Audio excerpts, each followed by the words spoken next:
ang lahat ng hirap. Ang sakit ng katawan at kalooban dahil sa pagmamahal ko sa inyo. Wala akong hininging kapalit sapagkat ang kaligayahan ko ay ang makitang maligaya kayo. Pero bakit ngayon may ibig akong lingapin?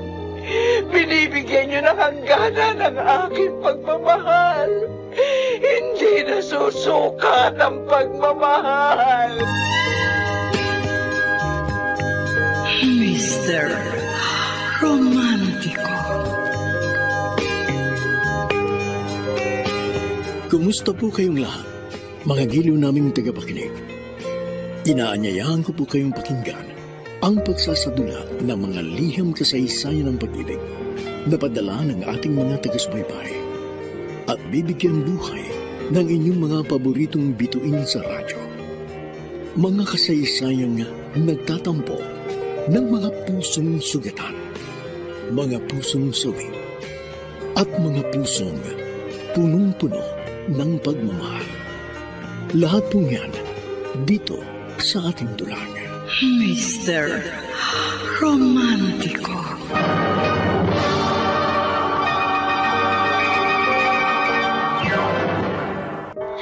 Sorry po, Lola. Pinaiyak ko po si Sheila. Di ko naman po sinasadya yun eh. Huwag po kayong magalit sa akin. Hindi naman ako nagagalit, Apo. Pero sana, huwag kayong nag-iisip ng ganong kasama. Kahit pa nga may narinig kayong ganon sa iba. Sorry po. Sali, ang gawin nyo, manalangin kayo para makaligtas ang tita Susi nyo at makita na natin siya. Opo. Pangako po.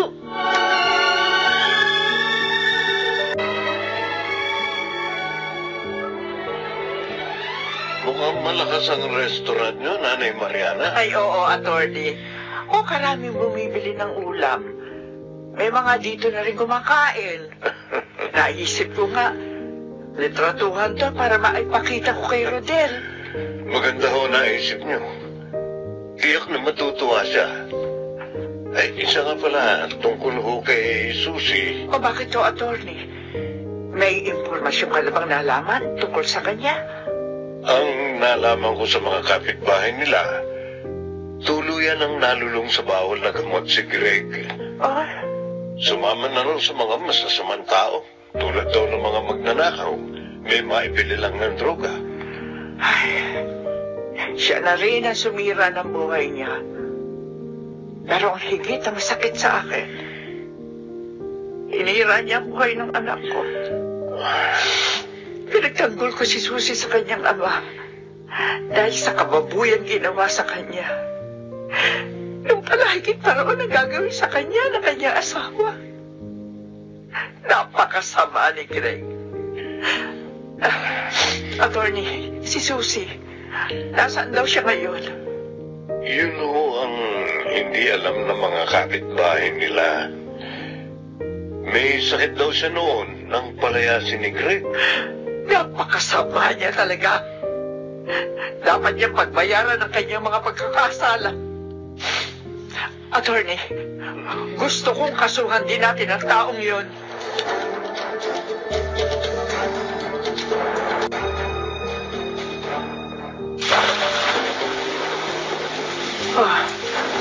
Malakas ang bagyong to. Kahit malaki tong bahay, abay dinig ko pa rin ang malakas na ulan at hangin. Naalala ko tuloy si Susi. Kawawa naman ang anak ko. Nasaan na kaya siya ngayon? Diyos ko, sana na maligtas siya sa malakas na bagyong ito. Ang dami palang napinsala ang nagdaang bagyo sa Bicol, Nay. Oo nga, maraming nawala ng bahay at may mga namatay pa nga. Gilbert, Ronnie, ano kaya kung magbigay tayo ng tulong doon? Pwede po yun, Nay. Paano po ang gusto ninyong gawin natin? Ipadala na lang sa mga group na tumutulong doon? Hindi. Ang gusto ko sana umuwi. Yung bang tayo mismo ang mamigay ng tulong. Pwede yun, Nay. Tama. Total na. Nakakalakad na ako ng maayos. Sasamahan po namin kayo ni Ronnie. Di ba, Ronnie? Oo naman, kuya. Baka nga, pati mga misis natin, sumama rin. Ay, pero kailangan na magbabantay dito. At sa restaurant. Kaya kayong dalawa na lang ang aking isasama.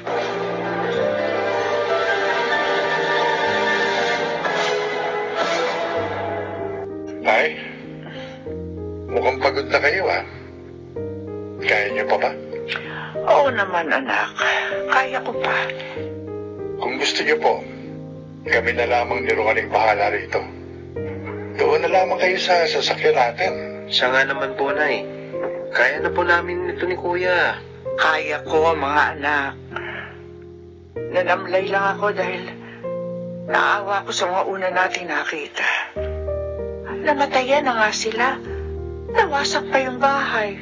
Dito po kasi naglandfall ang bagyo Teka. May dumarating pang isang matandang babae. Payat na payat. Ay, oo nga. Mukhang may sakit pa. At paika-ika pa maglakad. Ang dumarating? Parang si Bebang.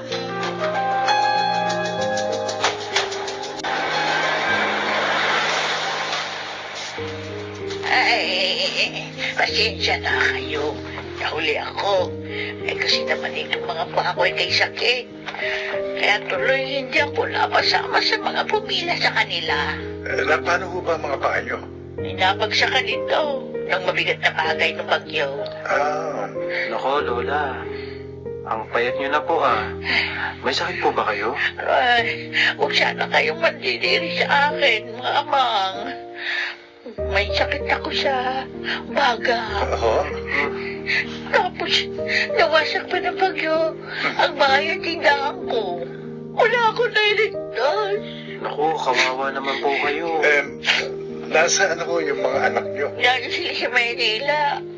Di ko nga alam kung mahalaga pa ako sa kanila. Di pa nila ako pinupuntahan.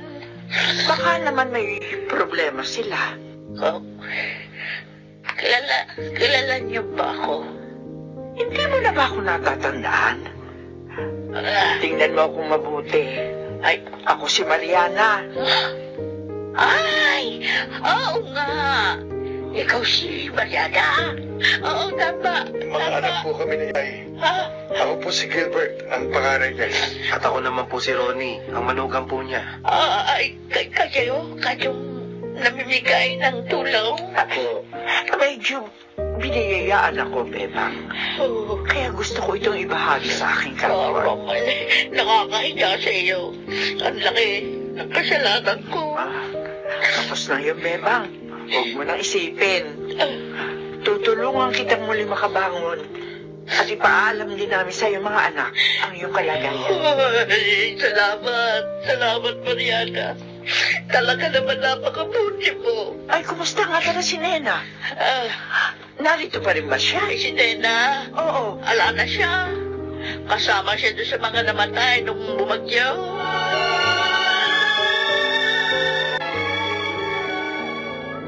Myla. Ay, ate. Sino kausap mo sa cellphone? Yung kasama ko dati sa bahay ampunan, connected na pala siya ngayon sa isang foundation na kumakalinga sa mga babaeng minaltrato ng asawa. Paano ka naman niya nahanap? Alam mo na ate, sa Facebook. Nabanggit ko ang ginagawang pagtulong ni inay sa mga napinsala ng kalamidad. Sabi niya, baka daw maaaring maging donor nila si inay. Ay, kailangan malaman muna ni inay yan. At saka, mas okay siguro kung makikita muna ninyo ang kanilang foundation. Bala ko nga sabihin nito kay inay pagdating nila.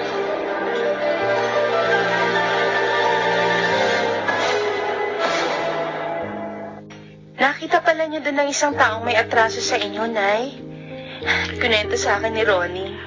Oo, anak. Humingi siya ng tawad sa akin. Ay, awang-awa nga ako sa kanya. Sa ang kabuhayan niya. Wala pa sa piling niya, mga anak niya. At ang hirap, may sakit pa siya. Ay, ang buhay talaga. Parang kulong. Minsan nasa ilalim, minsan naman nasa ibabaw. Kaya hindi dapat magmalaki ang isang tao. O nasa itaas man siya. Dahil ang Diyos lang ang nakakaalam na mangyayari sa kinabukasan. Sa halip na magmalaki, ang dapat na gawin niya ay magpuri sa Diyos na pinagkakautangan natin ang lahat. Tama po kayo, Nay. Siya nga pala, may sasabihin ho sana ako sa inyo. Tungkol saan? Tungkol po sa isang kaibigan ko. Kasama ko po dati sa bahay ampunan. Naghahanap daw po sila ng donor para sa foundation na pinagkatrabahuan niya. Nabanggit ko po ang ginagawa niyong pagtulong, Nay. Ano bang klaseng foundation yun? Kinakalinga po nila yung mga babaeng minaltrato ng asawa. Di sige. Tulungan natin. Kayo na ni Gilbert ang magdala ng tulong na ibibigay ko.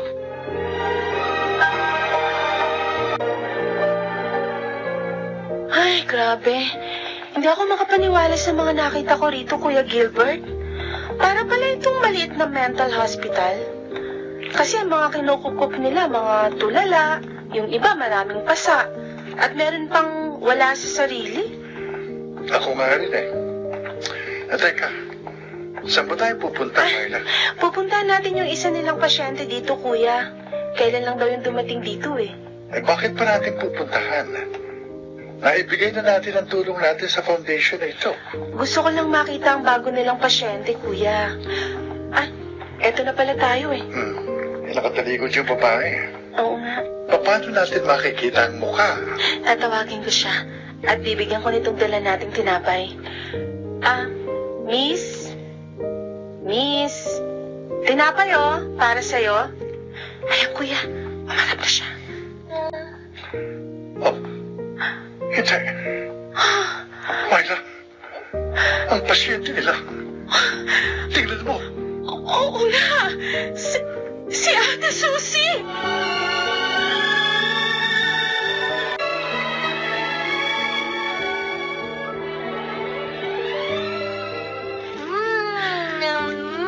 Sarap pagkain. Gusto ko pa.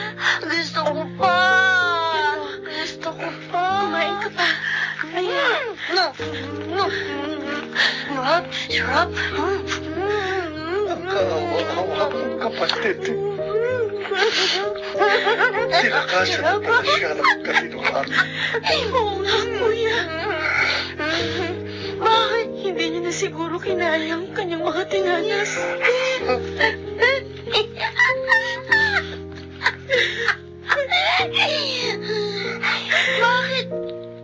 Bakit kayo iyak?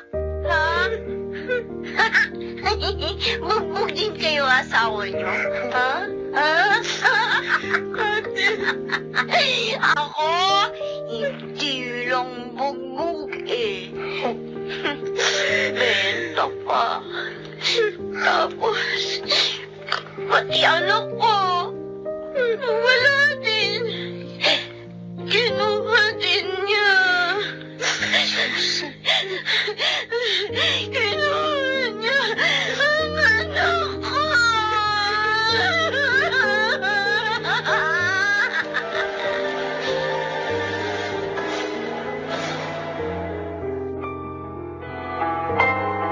Totoo, Gilbert? Oo, Janet. Wala na siya sa katuluan. Hindi na rin siyang dating Susie na maganda. Napakapayat niya. Halatang dumanas ng malaking hirap ang aking kapatid. Ay, kawawa naman siya. Pero sa isang banda, magpasalamat tayo na ang foundation na pinapasukan ng kaibigan ni Myla ang nakakuha sa kanya. Ngayon, makikita na siya uli ni Inay. Yan nga ang hindi namin alam kung paano pagtatapat kay Inay. Kasi tiyak masasaktan siya ng labis. Naroon na ako. Pero dapat pa rin malaman niya ang katotohanan. Malay mo, pag nagkita sina Susie at Inay, gumaling ang iyong kapatid.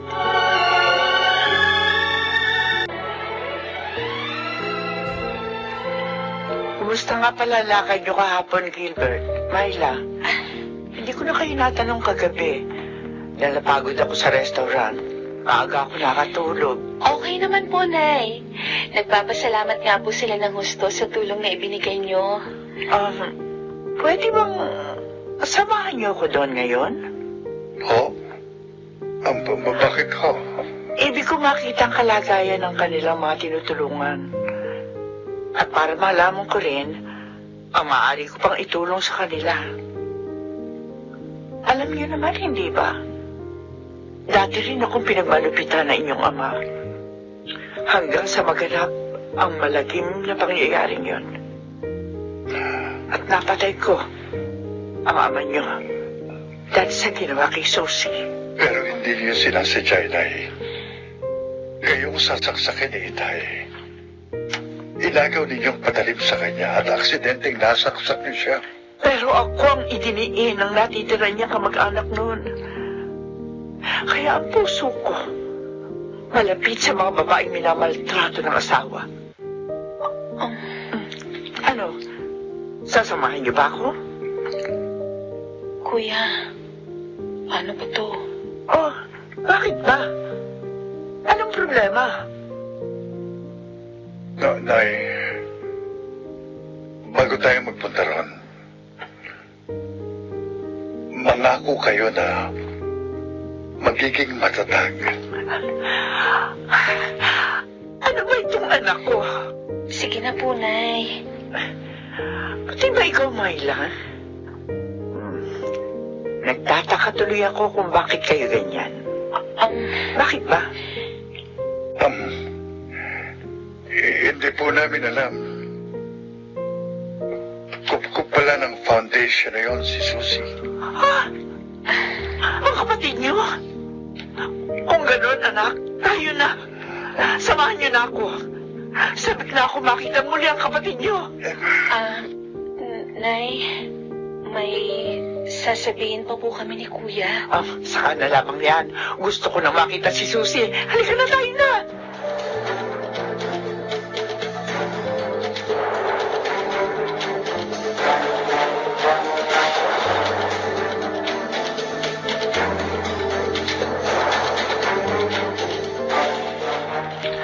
Si Ate Janet na pala ang sumama kay Inay at Kuya Gilbert, no?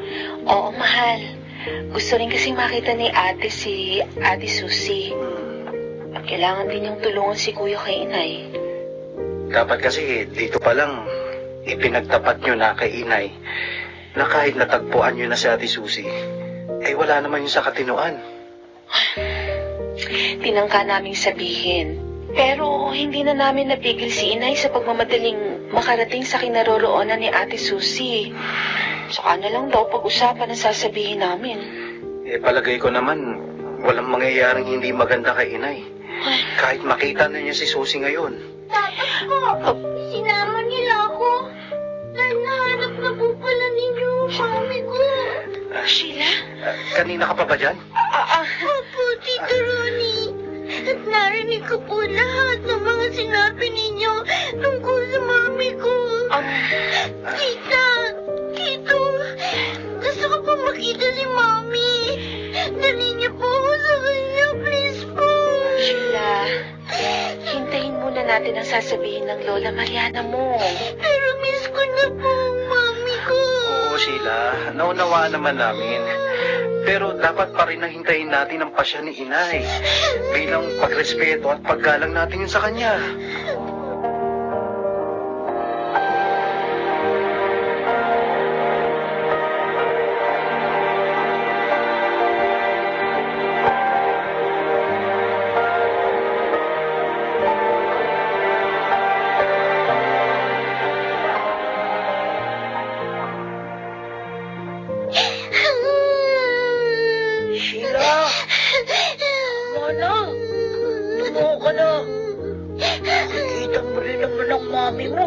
Gusto ko ngayon na, Gina.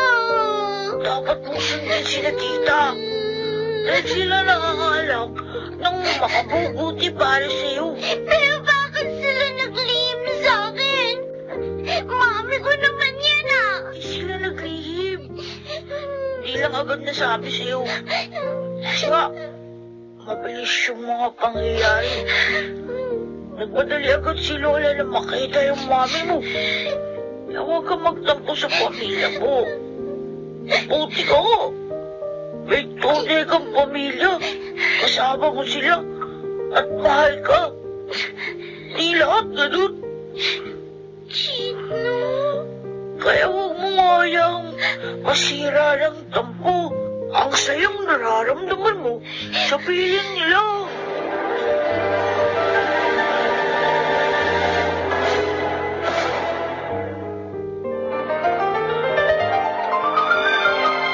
Balikan natin ang kasaysayan ni Mariana. Hindi na susukat ang pagmamahal.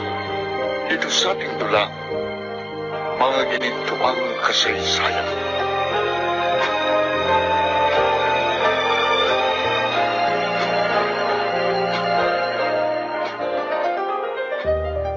Narito na tayo. Dahil siya, Janet. Oo. Nay. O Diyos ko. Si Susi nga. Payat na payat. At tulala. Ang aking anak ba? Susi, ang Kuya Gilbert mo ito. Kasama ko ang ate Janet mo. At maging si Inay. Kuya? Kuya kita? Oo. Magkapatid tayo. Sinungaling! Sinungaling ka! Hindi ka kuya. Customer kita. Bigay ka pero kay Greg. Diyos ko, Susi. Alam ko. Ay? Iyak yung matanda. Iyak siya. Hindi nga niya ako nakikilala. Diyos ko. Bakit po nagkaganito ang aking anak? Mama. Ay! Alam, nawala na malay si Inay Gilbert!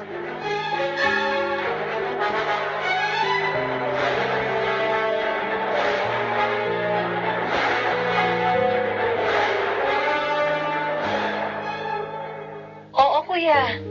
Oo, kami nang bahala dito. Sige, sige. Bye.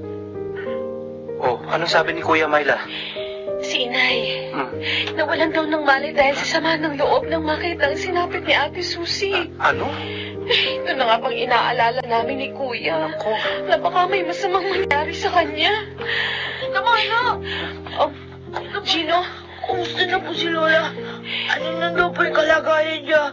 Dinala siya sa pinakamalapit na ospital doon, Gino. Tita, ayoko pa mawala si Lola. Siya na po yung tunay na nagmamatay. Hindi. Hindi mawawala si Inay. May awa ang Diyos.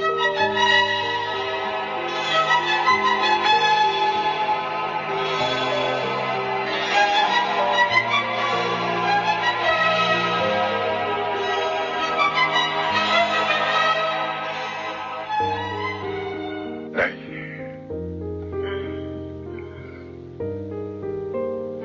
Gilbert. Gilbert. Si Susi. Huwag niyo po muna siyang isipin. Tiniyak sa akin ang doktor doon na gagamutin at aalagaan siya hanggang sa lubos na gumaling. Nasasaktan ako sa kanya sinabi. Para madudurog ang aking puso, anak. Pakiusap, Inay. Ay, huwag na kayong umiyak. Hindi makabubuti yan sa inyo. Tumaas ng gustong presyon ng dugo ninyo. Muntik na kayong ma-stroke. Isipin niyo rin kami. Lalo po kaming mahihirapan kung mawawala kayo. Kailangan po namin kayo, Inay. Gusto po namin pakapiling pa kayo.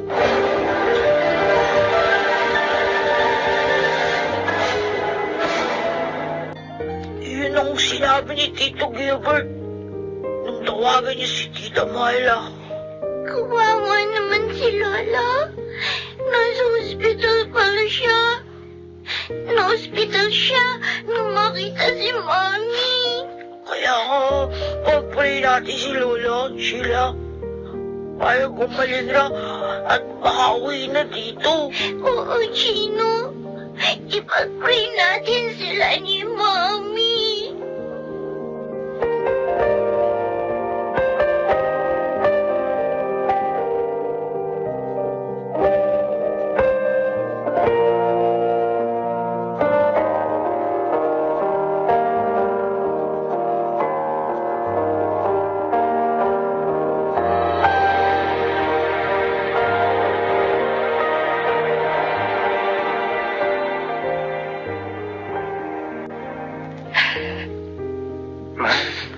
Bakit ka umiiyak? Naaawa ko ka na, Sheila at Chino. Bakit? Nakita ko ang pagluha nila habang nananalangin. Hinihiling nila sa Diyos na pagalingin na si Inay. Dahil kailangan at mahal nila si Inay. Talagang malalim ang pagmamahal na naitanim ni Inay sa kanilang mga puso. Naging si Ate Susie, ipinanalangin din nilang kumaling.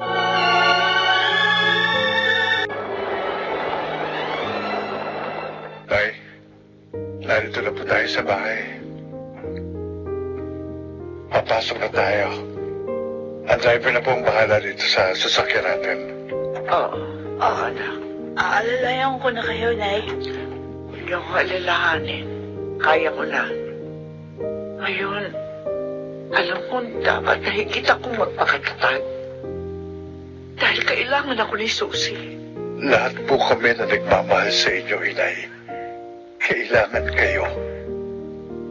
Tama po si Gilbert, Inay. Kaya mag-alakas kayo at magpakatatag para maging maligaya na po tayong lahat.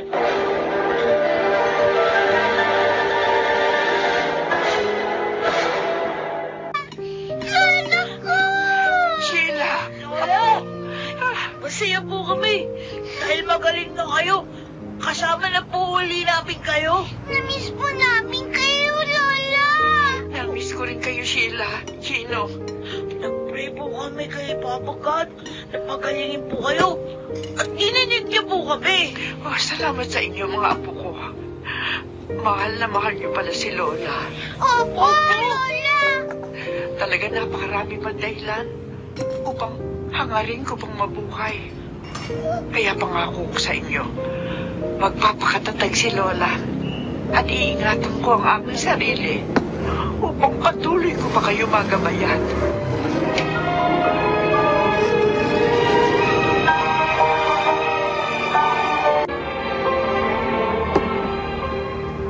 Gilbert, saan ka pupunta? Nadalawin ko si Susie Janet. Kasi sabi ng doktor, makatutulong sa kanyang pagaling ang pagdalaw ng mga tao nagmamahal sa kanya. Oo, tama yun. Pwede ba ako sumama? Nandito naman si Ronnie at Myla. Di sila nang bahala sa restaurant. Sige. Magpapaalam lang ako kay Inay. Magbihis ka na.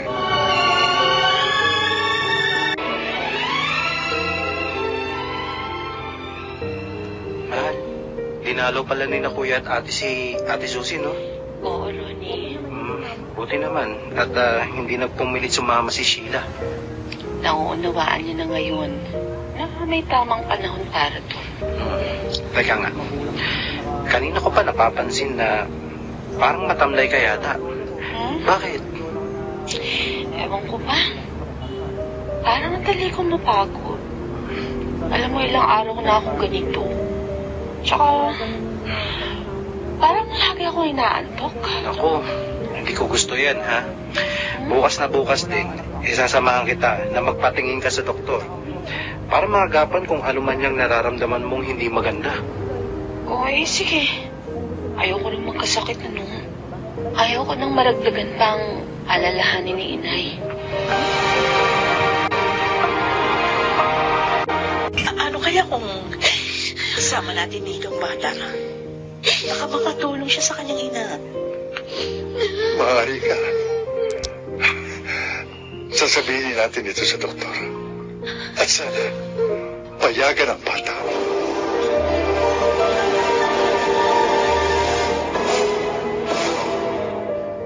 Sinabi po namin yun sa Dr. Inay at pumayag po siyang isama namin si Sheila. Totoo po, Tito Gilbert? Makikita ko na pong mami ko? Oo, pamangkin. Kailan po? Sa susunod na pagdalaw namin sa kanya, kasama ka na namin. Yes! Thank you po, Tito! Makikita ko na rin ang mami ko. Anak, pwede ba akong sumama? Nay, huwag po muna. Saka na lang, kapag talagang maayos ng kalagayan niyo. Pero gusto ko sana makitang muli si Susie. Dito na lang po muna kayo, Lola. Sabi nga po ni Tito Myla, may tamang panahon po para sa pagdalaw kay Mami. Pray na lang po kayo dito para mabilis na pong gumaling si Mami. Parang hindi ka bata kung magsalita. Pero sige, susundin ko ang sinabi mo.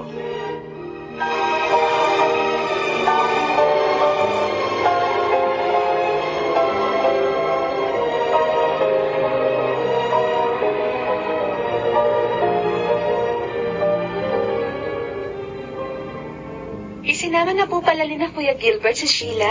Oo, anak. Pinayagan naman daw ng doktor. Baka raw kasi makatulong iyon sa pagaling na ate Susie mo. Ay, sana nga po, Nay. Sana gumaling na si ate. Ay, teka, mukhang masaya ka. Saan ba kayo namasyal ni Ronnie? Hindi ko kami namasyal, Nay. Nagpa-check up po ako sa doktor. Oh, may sakit ka? Ay, madali po ako mapagod nitong mga nakaraang araw eh. Tamado akong bumangon sa umaga. Ha? Mabuti na lang ho pala nagpa-check up ako. Nalaman po namin ang magandang balita. Magandang balita? Oo. Nay, nagdadalang tao na po uli ako. Oh, balitang ito. Magkakaroon na ng baby sa bahay na ito.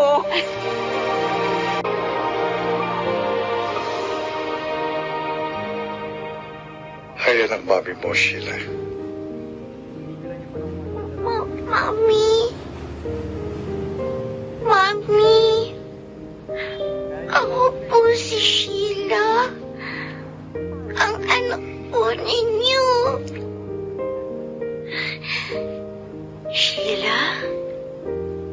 Sheila? Anak? Naku? Mami ko? Miss na miss ko po kayo, Mami. Matagal kitang hinanap, anak. Kung saan-saan. O Diyos ko, nakilala ng kapatid kong kanyang anak. Sorry po. Bigla po akong umalis. Si Daddy po kasi. Natakot po ako sa kanya. Wala na siya, anak. Iniwan ko na siya. Di na po tayo maghiwalay, Mami. Kaya, magpagaling na po kayo. Para makasama na po namin kayo. Nina Lola Mariana.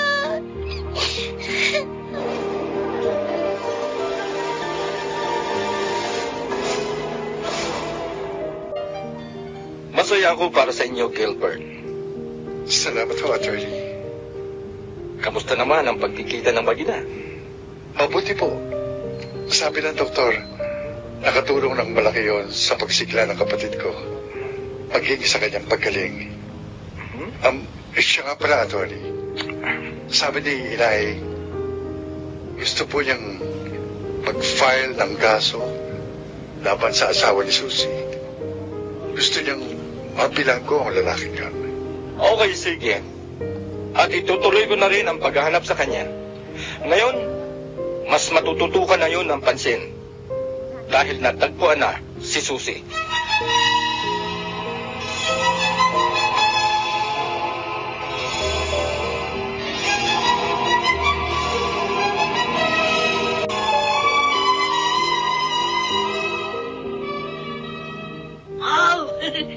Mataas na naman yung nakuha nating score sa test. Sheila, mas mataas pa nga nakuha mo sa akin eh.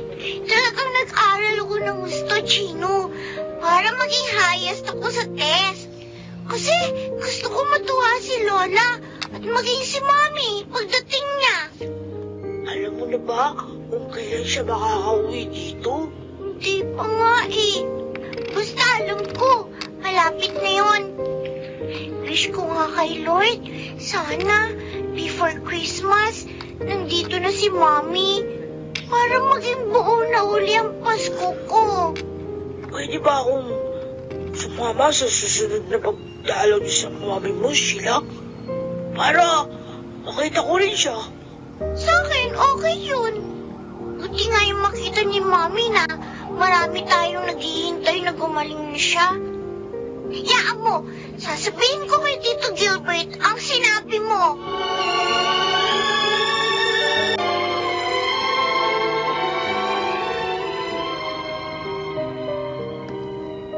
Nay! Nay! Narito na po kami ni Janet. Nasaan ho kayo? Narito ako, anak. Ay, saan mo kayo galing, ha? Parang ang saya mo. Hindi lang po siya masaya, Nay. Pati ako. At lahat po tayo sasaya sa balita naming dala. Ay, bakit? Ano bang balita yun? Sabi po ng doktor, maaari na raw po nating iuwi si Susie. Oh, totoo, anak? Opo. Pupunta na lamang siya sa ospital pag-araw ng check-up niya. Oh, salamat po, Diyos ko. Nininig mo po lahat ng mga panalangin ko. Ngayon, makakapiling ko na ang aking bunso.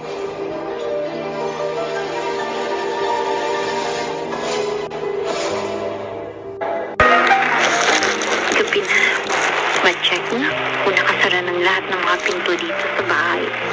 Mahirap na. Tatlo lang kami dito. Sino?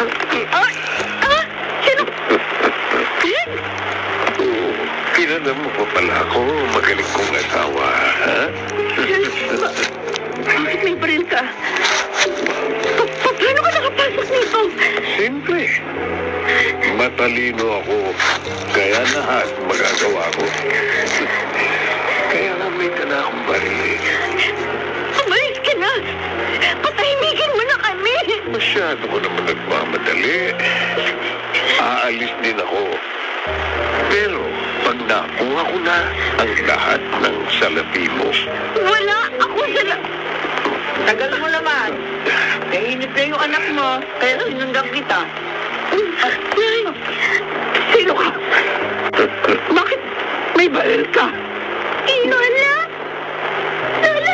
Si Daddy! Pero, umupo kayo rito. Bilis! Kung hindi, babarilin ko kayo. Lola! Halika. Apo. Halika, umupo tayo. Kasama mo na pala ang matandang to, ha? Nanay ko siya, Greg. Tunay kong ina na pinagmalupitan natin. Wala akong pakialam.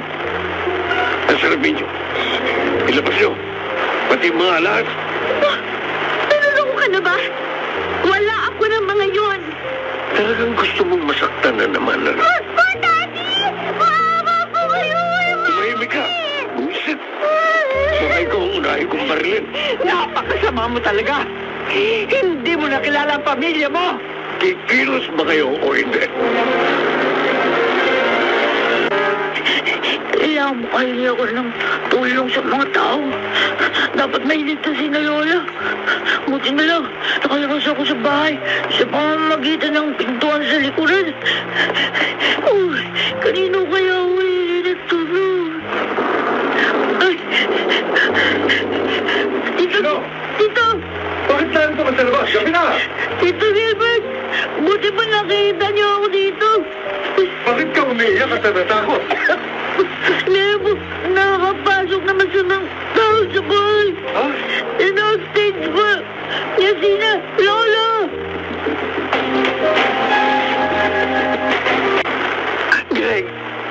Maawa ka kina Susie at Sheila. Maawa ka sa'yo mag-ina. Tumahimik ka.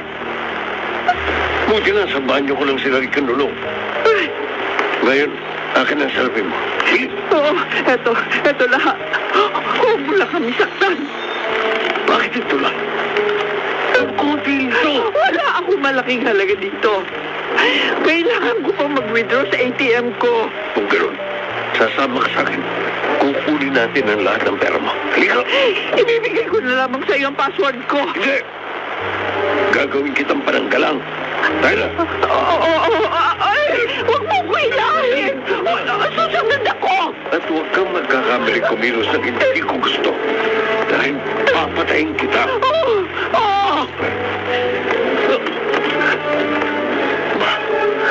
Ano ka ng pating? May isang pulis patula. Akala mo hindi kita paputukan. Etong bagay sa'yo gago. Busit. Hindi ko tinamaan. Katinamaan siya!